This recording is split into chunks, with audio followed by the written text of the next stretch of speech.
سلامتنا أبزلكم يبصحكم كبرات نفتوات تخطات زينات تجري هورايزن ليس عزبلنا محدشتي معبالتاتن وانا زينات قريبنا لكم لنا فلما قندي نطبطات زينا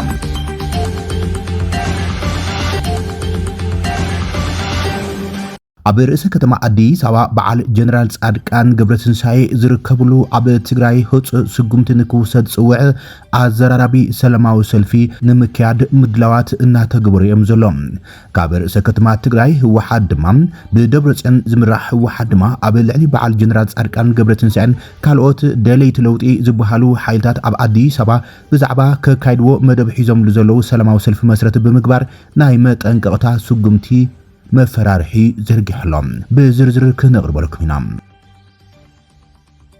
أمباسادر آشندا تجراي زخونت زيما انبزا هوحات معارقة سريزلام أب مسمرك أي حب بحري زي تحاسب كبير وطري أنصلال يلوم محنقو باب الماندب نمعز أو تأزاز توهيبهم أمريكاوي كوبانيا أفيشن أب سجر أسوار نبحيلتات RSF زملكت أزراربي مرمراو أب علاو كنلام أمريكاويان كوبانياتات أب كنا السودان زلوم إداعتاونت بأزراربي منجدي حدوش مرمراوي أب علاو كنلام بزرزر كنغربولك منام أمريكاوي نبار دبلومات تيبور ناجي سلا TDF زملكته حبريتا هيبوم أمباسادر أمريكا تيبور ناجي عبدالعل دك أنستيو عبالات TDF بأعززتن زفتس أمالنس أتاو عمد زملكته حبريتا تخافلو زهابورو إيتون كمون دك أنستيو تقارلتي TDF بزعباتي عبدالعل أنزبت حس أتاوي متقعتي مسرت بمقبار نفلم أوان وقع بزخون منجدي نزانيو هيمانيتريان زهابو قبر مرسي حزنالكم لنام أب منغو كل عفارن أوروميان زواسن كبابيتات كلتين كلات حبراوي نايس تاوفري كم زقبرا بوليس غليز ألام كابل تجراي هورايزن دقيمنا سلامتنا بزلكم يبصحكم سبسكرايب لايك شير لاقبركم زيناتنا كتكتاتو لنعدمكم بزرزر كنقربو مينام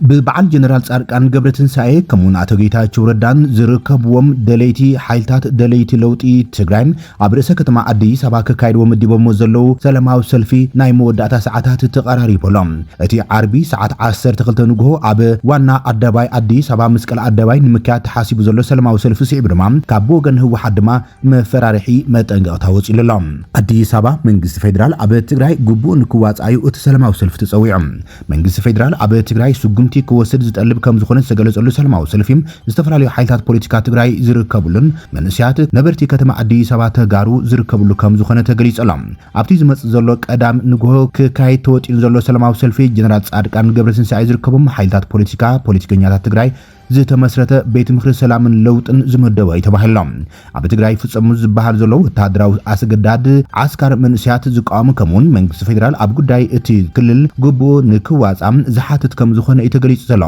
ኣብ ትግራይ ስልጣን ሒዙ ዘሎ ህወሓት በወገኖም እቲ ሰላማዊ ሰልፊ አንጻር ብሔራዊ ረብሓን ፍትሓዊ ቃልሲ ህዝቢ ትግራይ ዘቕንዒ ብምባል ብትሪ ተቃይሙን መፍራርሕን መግለጽ ዘርግሕሎም ነቲ ሰልፊ ዘዳል ዘሎ ምትኻብ ኣብ ዝሓለፈ ሩሕ ጉንበት ቤት ምክር ሰላምን ለውጥን ትግራይ ብዝብል ዝተመስረተ ኣካል ኮይኖም ኣብ ትግራይ ለውጢ ስርዓት ንምምጻም ዝሰርሕን መስርሓት ስግግር ንምምችቻው ከም ዝንቀሳቀስ ዘሎን ይገልጹ ዘሎም እቲ ቤት ምክሪ ኣብ ውሽጢ ኣባላት ሰልፊ ህወሓት ዝነበሩን ካልኦት ሓይልታት ፖለቲካ ትግራይን ዝሓቆፈዮም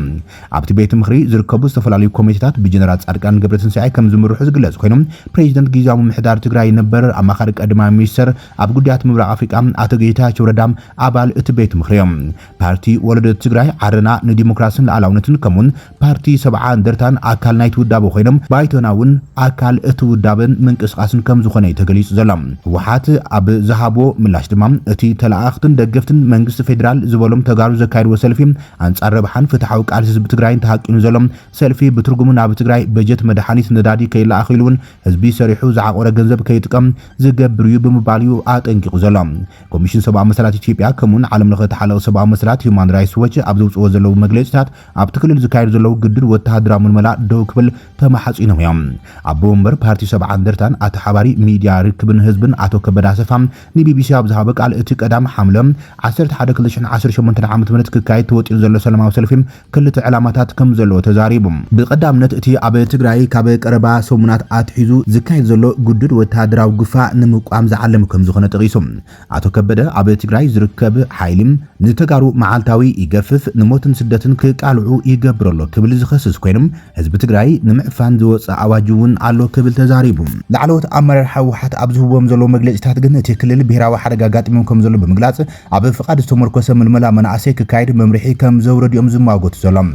እዚ ኣዋጅ ህልውናን ድሕነትን ህዝቢ ትግራይ ንምርግጋጽ ብዝብል ዝወፅእ ኮይኖም ህወሓት ነቲ ብቀዳማይ ሚኒስትር አብይ አሕመድ ስልጣኑ ዝተናወሐ ፕሬዚደንት ጊዜያዊ ምሕዳር ዝነበረ ሌተናል ጀነራል ታደሰ ወረደም ብምላይ ናብ ስልጣን ዝተመለሰ ኮይኖም ናብ ስሩዕ ክምለስ ዝገብሮን ቅድሚ 6 ዓመት ብዝተኻየደ መረፃ ዝቆመን ቤት ምክሪ ኣጽዲቀዮ ኢሎም እቲ ቀዳም ክካየድ ተወጢን ዘሎ ሰፊሕ ሰልፊም እዞም ጉዳያት ንምኹናንን ንማሕበረሰብ ዓለም ንምፍላጥን ዝዓለሙ ምዃኖም እቶም ወደብቲ ገሊጾም ዘሎም ብተወሳኺ ነዚ ኩነታት ብስቕታ ዝዕዘቦ ዘሎ መንግስቲ ፌደራል ኣቓልቦ ንኽገብረሎም ጸቕጢ ንምፍጣር ተጽቢት ዝግበረሉ እዮም ዝተፈላለዩ ፖለቲካውን ወተሃደራውን ውድባት ትግራይ ዝሓቆፎም ቤት ምክርን ሰላምን ለውጥን ብሰንበት 17 ጉንበት 2018 ኣብ ኣዲስ ኣበባ ከም ዝተመስረተ ዝተገልጸ ኮይኑ ሓደ ካብ ዕላማታቱ ነቲ ብዕልዋ መንግስቲ ትግራይ ዝተቋጻጸረ ሓይሊ ምእላይ ከም ዝኾነ ይገልጾም ህወሓት ከም ፖለቲካዊ ውድብ ሕጋዊ ሰብነት ሃገራዊ ቦርድ መርጻ ኢትዮጵያ ከም ዝሰረዞ ዝፍለጥ ኮይኑ ነቲ ኣብ ዝሓለፈ ወርሒ ዕድመ ስልጣን ብቀዳማይ ሚኒስትር አብይ አሕመድ ንሓደ ዓመት ዝናወሕሉ ጊዜያዊ ምምሕዳር ፈሪሶም ነቲ ቅድመ ኩናት ዝነበረ ቤት ምክሪ ከም ዝመለሰን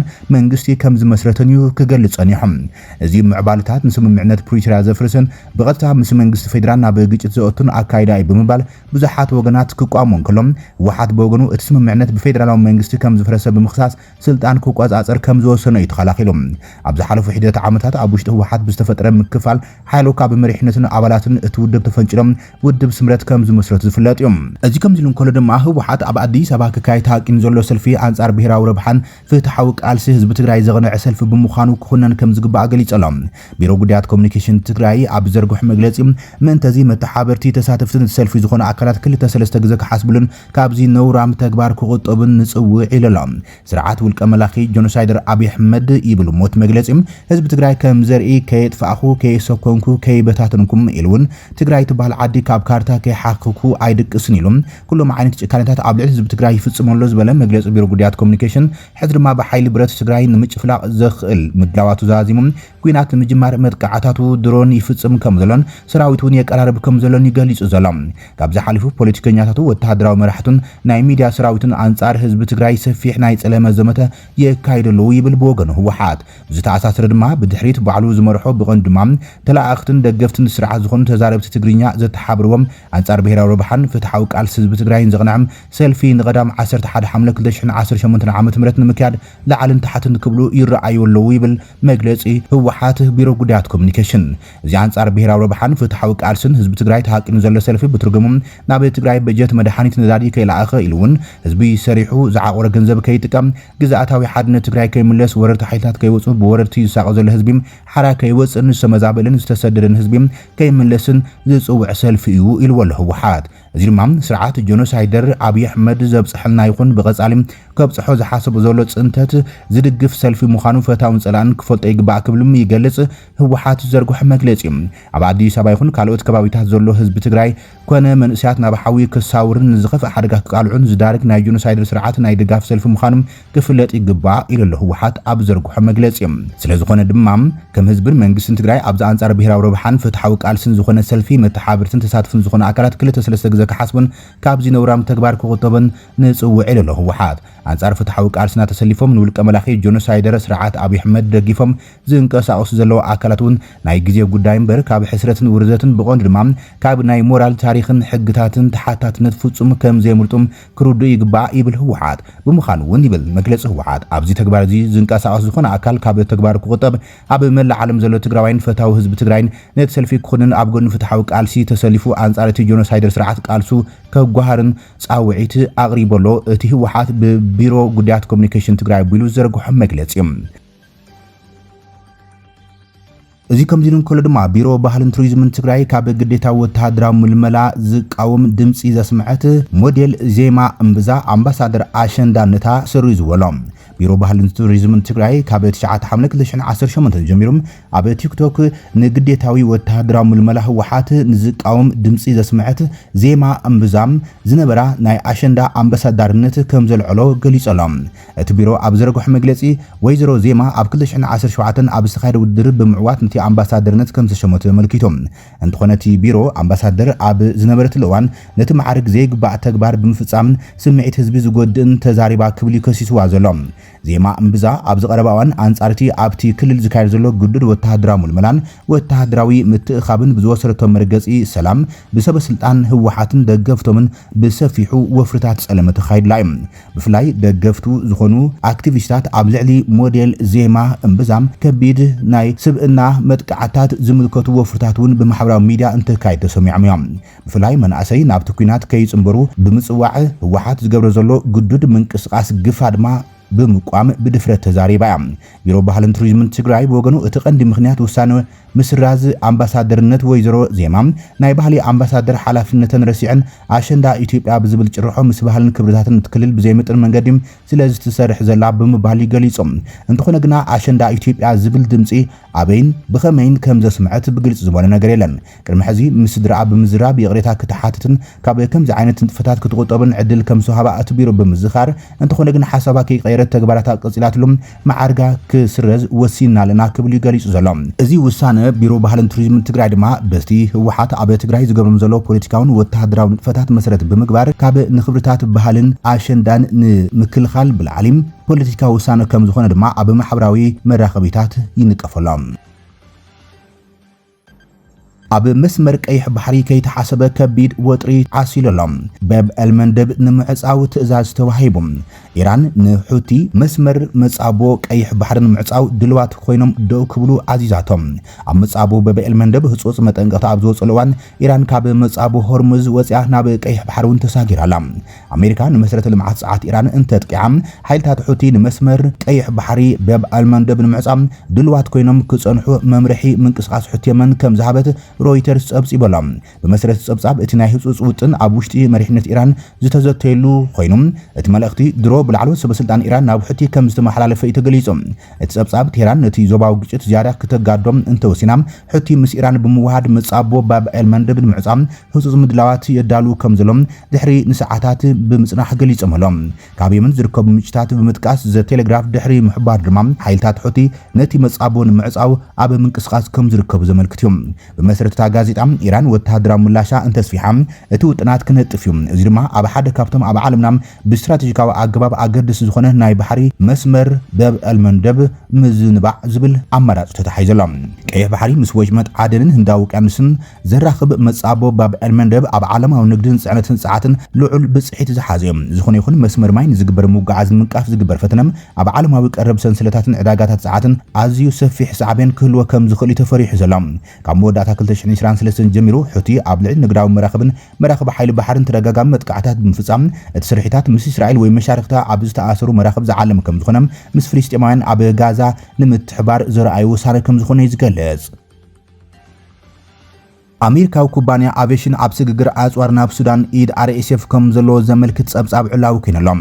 ምርመራ ሮይተርስ ናይ አሜሪካ ኮንትራክተር መርበብ አቪዬሽን ምስ ናይ ሱዳን ናይ አርኤስኤፍ ቀረብ ኣጽዋር ብራታት ምትእሳር ከም ዘሎ ኣመልኪቶም ሓደ ዓቢ ምርመራ ሮይተርስ ብሓደ ገዲም ወተሃደር ፍሉይ ሓይሊ ሰራዊት አሜሪካ ነበርን ነዊሕ እዋን ኮንትራክተር መንግስቲ አሜሪካን ዝቆጻጸርን ኩባንያታት ምስ ሓደ ኣብ ገለ ኣብታ ኣዝዩ ጽዑቕ ምዕራፋት ናይቲ ዝካየድ ዘሎ ኩናት ተሃገር ንውሽጣዊ ወተሃደራዊ ሓይልታት ቁልጡፍ ደገፍ ሱዳን አርኤስኤፍ ቀሪቡ ዝባሃል መርበብ አቪዬሽን ብምትሳር ነቲ ንዓበይ ዝኸይድ ዘሎም ኣካል ምርመራታት ነቲ እግራዊ ሎጂስቲክሳዊ ቀረብን ነቲ ግጭት ዘቐጽሉ ፋይናንሳዊ መርበባትን ሓደ ምዃኑ ተቓሊዑሎም እቲ ብ15 ሓምለ ዝተሓተመ ምርመራ ሓላፊ ናይቲ ኣብ ሲንጋፖር ዝመደብሩ ጉጅለ ልምዓት ማእከላይ ኤሽያ ስቲቨን ሻውሊስ ብመንገዲ ኩባንያታቱ ኣቢሉ ምስተን ኣብ መንጎ ማእከላት ሎጂስቲክስ ኣብ ጫድ ሊብያ ሶማልያ ኣብ ክልል ዳርፉር ሱዳን ኣብ ትሕቲ አርኤስኤፍ ዝተቆጻጸረን ከባቢታት ዝነፍራ ብውሕዱም ሰለስተ ዝኣረጋ ነፈርቲ ቦይንግ ዝተኣሰር ከም ዝኾነ ገሊጾሎም በመሰረት ጸብጻብ ኩባንያት ሻውሊስ ብሓባር ኣብ ዝሓለፉ ዓመታት ብውሕዱም 419 ሚልዮን ዶላር ብኸፈልቲ ግብሪ ኣሜሪካ ዝምወል ውዕላት ረኺበን ዝረኸባ ኮይነን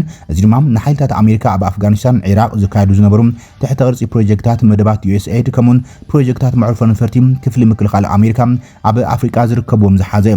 ሓንቲ ቦይንግ 737 ክልተ ቦይንግ 727 ነፈርቲ ኣብ ጫድ ዝርከብ ንጃሜና ኣብ ደቡብ ምብራቅ ሊብያ ዝርከብ ኩፋራን ኣብ ሶማልያ ዝርከብ ቦሳሱን ናብቲ ኣብ ደቡብ ዳርፉር ዝርከብ ቀንዲ ማእከል ሎጂስቲክስ አርኤስኤፍ ዝኾነም ንያላ ዝራኽብ መስመራት በረራታት ከም ዘካይዳ እትጸብጻብ ይሕብር እቲ ዝተገምገመ መዛግብቲ በረራታት ምስልታት ሳተላይት ዳታ አቪዬሽን ብውሕዱ 16 ኣብ አርኤስኤፍ ዝቆጻጸሩ መዕርፎ ነፈርቲ ከም ዝዓለባ ይረጋጊጹም ሮይተርስ ዝጠቐሶም ኬላታትን ወተሃደራዊ ተንተንትን ሕብራት ሃገራት እቲ ካውንስል ኣየር ንስርሒት ስራሕታት RSF ንምቕጻል ነዳዲ ዝህብን ሰራሕተኛታት ኣጽዋርን ካልኦት ወተሃደራዊ ቀረብን ኣብ ምጉዓዝ ዓቢ ኣበርክቶ ከም ዘሎም እዚ ድማ እቲ ጉጅለ ን18 ወርሒ ዝወሰደ ከበባ ኣልፈሽር ሓዊሶም ኣብ መወዳእታ መዓልታት ጥቅምቲ 2025 ኣብ ትሕቲ ቁጽርን ከውዕልን ጅምላዊ ምጽናት ዓሊት ንክፍጽምን ኣኻለ ምኽንያት ከም ዝኾነ እዩ ዘመልከት አሜሪካዊ ነባር ዲፕሎማት ስለ ደቂ አንስትዮ አባላት TDF ዝበጽሐን ጸታዊ ዓመጽ መሰረት ብምግባር ሓሳብ ካፊሎም ነበር አምባሳደር አሜሪካ ኣብ አዲስ አበባን አማኻሪ ጉዳያት አፍሪካ ንፕሬዚደንት ትራምፕ ዝነበሩም ቲቦር ናጅም ደቂ አንስትዮ አባላት TDF ዝነበራ በአዘዝቲ አሃዱታትን ዝፍጸመን ጸታዊ ዓመጽ መሰረት ብምግባር ጸብጻብ ዘኒው ሂዩማኒታሪያን ተደሪኹ ዝሕዝን ምዃኑ ተኻፊልዎሎም ኣብ ኢትዮጵያ ሰሜናዊ ክፋል ዝተኻየደ ኩናት ትግራይ ግዳይ ዝኾና ጉጅለ ደቂ አንስትዮ ከም ዘለዋን አባላት ሓይልታት ምክልኻል ትግራይ ዝነበራ ደቂ አንስትዮ ትግራይ ወተሃደራት ብናይ ገዛ ርእሰን መኮንናት ጸታዊ ዓመጽ ይፍጸመን ከም ዝነበረ ከይጠርዓ ድማ ንረብሓ ሓፈሻዊ ሞራል ህዝቢ ክበሃል ዝተቐበረ ምንባሩ ምዝራብን ይገልጽሞም ኩናት ንኹሉ ሰብ ሲኦል ይክብል ጽሒፈሎም ኣብ ትግራይ ነባራት ደቂ አንስትዮ ተጋደልቲ TDF በአዘዝቲ ዘጋጥምን ጸታዊ ዓመጽ ኣቃልያንሎም ኣብ ትግራይ ዳግማይ ስጋት ኩናት ኣብ ዘንጸላልወሉ ዘሎም ነባራት ተጋደልቲ ዳግማይ ክምዝገቡ ኣብ ዝግደድሉ ዘለዋን ኣብቲ ካብ 2013 ክሳብ 2015 ዓመት ዝነበረ ኩናት ዝተሳተፋ ደቂ አንስትዮ ተጋደልቲ ብስንኪ ናይ በዓልን አዘዝቲ TDF ዝበጽሐን ጸታዊ ዓመጽ ድምጸን ከስማዓ ጀሚረን ሎም ተካል ረድኤት ዘኒው ሁማኒታሪያን ምስ 24 ነባራት ተዋጋእቲ ደቂ አንስትዮ ትግራይ ብምዝራብ ከም ዝረጋገጾም ኣብ እዋን ኩናት ብስንኪ አዘዝ ሰራዊት ትግራይ ሰፊሕ ጸታዊ ዓመጽን ናይ ስልጣን ምጉስጓስን ይፍጸም ከም ዝነበረ ገሊጸን ሎም ላዕለዎት መራሕቲ እቲ ሰራዊት ማለት እውን TDF እዞም ገበናት እዚኦም ምእማን ንመስርሕ ኩናት የዳኽሙ ብዝብል ምኽንያት ነቶም ጥርዓን ዕሽሽ ይብልዎም ይሓብዎም ከም ዝነበሩ ተገሊጸሎም ብነሐሰ 2018 ዓመተ ምህረት ዝተኣታቶም ናይ ጾታ ወኪል ጀንደር ፎካል ቲም ስርዓት ብስንኪ ንጡፍ ውግእ ውልቃዊ ጽርባታትን ሓለፍቲ ንገበነኛታት ክከላኸሉ ብምፍታኖምን ውጽኢታዊ ክኸውን ይከኣለን ተመርኣያዚም ትርሓስ ዝተባሃለ ተጋዳሊት ዘወሃደቶ ጉጅለም ሓደ ቆልዑን ደቂ አንስትዮን ይጋሰስ ዝነበረ ኮሎኔል ክእሰር እኳን ተገብረት ድሕሪ ግን ብውድብ ብዝተመሓላለፉም ናይ ምፍራሕ ኢላማታት ክኾና ተገዲደን ኣለዋ ኢላ ድሕሪ ስምምዕነ ሰላም ፕሪቶሪያ 2015 ዓመተ ምህረት እቲ ኣብ ትግራይ ዘሎ ውሽጣዊ ፖለቲካዊ ምክፍፋል ጸጥታውን ቁጠባውን ቅልውላው ነዚ ናይ ጾታ መሰላት ጉዳይ ድሕሪት ከም ስርዑ ገይርዎሎም ኣብ ትግራይ ሓቃዊ መስርሕ ፍትሕን መሰጋገሪ ፍትሕን ክሰፍን እንተኮይኖም እቲ መጥቃዕቲ ካብ ጸላእቲ ይኹን ካብቶም ሓቢሮም እውን ዝተዋግኡ የሕዋተን ዝበጽሕ ዝኾነ ይኹን መጥቃዕቲ ብዘይገድስ ኩሎም ገበነኛታት ተሓተት ክኾኑ ከም ዝግባኦም ተጣበቕቲ ሰብኣዊ መሰላት ሓቲቶም ይብል ጸብጻብ ኣብ መንጎ ክልላት ኢትዮጵያ ሓበራዊ ወተሃደራዊ ወፍሪ ንምክያድ ምድላዋት ይግበር ከም ዘሎ ዘመልክት ዜና ተሰሚዑ ኣሎ ኣብ እዋን ኩናት ትግራይ ብሓባር አንጻር ሓይልታት ትግራይ ዝዋጋኣ ዝነበራ ሓይልታት ክልላት ኢትዮጵያ ሕዚ ድማ ኣብ ውሽጠን ንጽንፈኛታት ሓይልታት ንምጽራይ ብዝብል ወፍሪ ንምክያድ ይንቀሳቐሳ ከም ዘለዋ ተገሊጸሎም ጀነራል ድሪባ መኮነን ፖሊስ ክልል ኦሮሚያ ምስ ዓፋር ፌደራላዊ ፖሊስ ሓይልታት ምክልኻል ብምውሃድ ኣብ ደቡባዊ ከባቢታት ኦሮሚያን ዓፋርን ኣብ ልዕሊ ዝንቀሳቐሱ ዕጡቃት ዝጠናኸረም ወተሃደራዊ ስርሒት ንምክያድ ከም ዝሰማምዑ ኣፍሊጦም እቲ ጀነራል ነዚ መግለጽ ዝሃበ ኣብ መንጎ ሓይልታት ጸጥታ ንጸጥታት ክልል ብዝምልከት ሓበራዊ ዘተ ድሕሪ ምክያድም እዩ እቲ ጀነራል ኣብ ዘውፅኦ መግለጺ እቲ ብመንግስቲ ሸኔ ተባሂሉ ዝፍለጥ ሰራዊት ነጻነት ኦሮሞም ዕጡቃት ፋኖን ቀንዲ ዕላማ ናይቲ ስርሒት ምዃኖም ኣመልኪቶም መንግስቲ ነዞም ሓይልታት እዚኣቶም ነቲ ትእዛዝ ንምትዕንቃፍ ዝንቀሳቐሱ ሓይልታት ብምዳብ ሓይልታት ጸጥታ ክልቲአን ክልላት ዶባት ክልቲአን ክልላትን ከይተገደቡ ስግር ዶብ ስጉምቲ ክወስዱ ኣብ ስምምዕነት ከም ዝበጽሑ ተገሊጸሎም እዚ ዶብ ኣልቦ ዝብል ስም ዝተዋህቦ ሓበራዊ ወተሃደራዊ ስርሒት ኣብ 7 ዞባታት ከሰም ቆሎን ኣዋሽን ናሰፍሐ ይኸይድ ከም ዘሎ ዝንገረሎም ንጥፈታት ዕጡቃት ንምግታዝ ዝዓለመ እዩ ተኣዛዝ ወሲኹ እቲ ስርሒት ነቶም ዕጡቃት ብሎጂስቲክስ ብኣጽዋርን ስንቅን ይድግፈለዉ ዝበሃል ሰባት ንምንጻርን ምሕረት ዘይብሉ ስጉምቲ ምውሳድ ጀሚሩ ከም ዘሎ ገሊጸሎም እቲ ዘተ ሓይልታት ጸጥታ ፌደራልን ክልልን ክልቲአን ክልላት ሓበሬታ ምልዋጥ ሓበሬታ ንምጥንኻርን ሓበራዊ ሓይሊ ዕማም ንምፍጣር ኣንፈት ከም ዝቐመጠን ኣብ ክልል ዓፋር ብመንግስቲ ዝድለዩ ውልቀ ሰባት ንምሃብ ኣብ ስምምዕነት ከም ዝተበጽሑ ተፈሊጦሎም ፖሊስ ፌደራል ብወገኑ እዚ ስርሒት እዚ ቀንዲ ቁጠባ መስመራት እቲ ሃገር መንገዲ ባቡር ከምኡን ከም ድልድል ኣዋሽ ዝኣመሰሉ መሰረተ ልምዓት ካብ መጥቃዕቲ ዕጡቃት ንምክልኻል ወሳኒ ከም ዝኾነ ገሊጾሎም ብኻልእ ወገን ድማ ሞራል ሰራዊት ንምዕባይ ኣብ ዝግበር ዘሎ ርኡይ ፈተና ጀነራል ድሪባ ኣብ ዝሓለፈ ወርሒ ግንቦት ኣብ ዞባ ምብራቕ ጉጂ ኣብ ኣውራጃ ኣግዋዮ በዝሕ ዘለዎም ዕጡቃት እናተዋግኡ ሰርጀንት ዳንኤል ፈይሳ ዝተባሃለ ኣባል ፖሊስ ህይወቱ ከም ሳንም በዚ ድማ ቀዳማይ ደረጃ ሜዳልያ ጅግነት ዕብየትን ከም ዝተሸለመ ጠቂሶሎም ይኹን እምበር እዚ ዓይነት ሓይልታት ጸጥታ ዝተወጠነ ስግሮ ደባዊ ወተሃደራዊ ስርሒት ነቲ ድሮ ብግጭት ዝተሃሰየ ሕብረተሰብ ዝያዳ ንኸይረጋግዑ ስክፍታት ዕስለሎም ክብራትን ፍትዋትን ተኸታተልቲ ዜናታት ትግራይ ሆራይዝን ናይ ሰዓት ዝበልናይ መሓደሽቲ ምዕባለታትን እዋናዊ ዜናታትን ኣብዛዚምና ኣለና ንምክትታልኹም ነመስግን ሰላም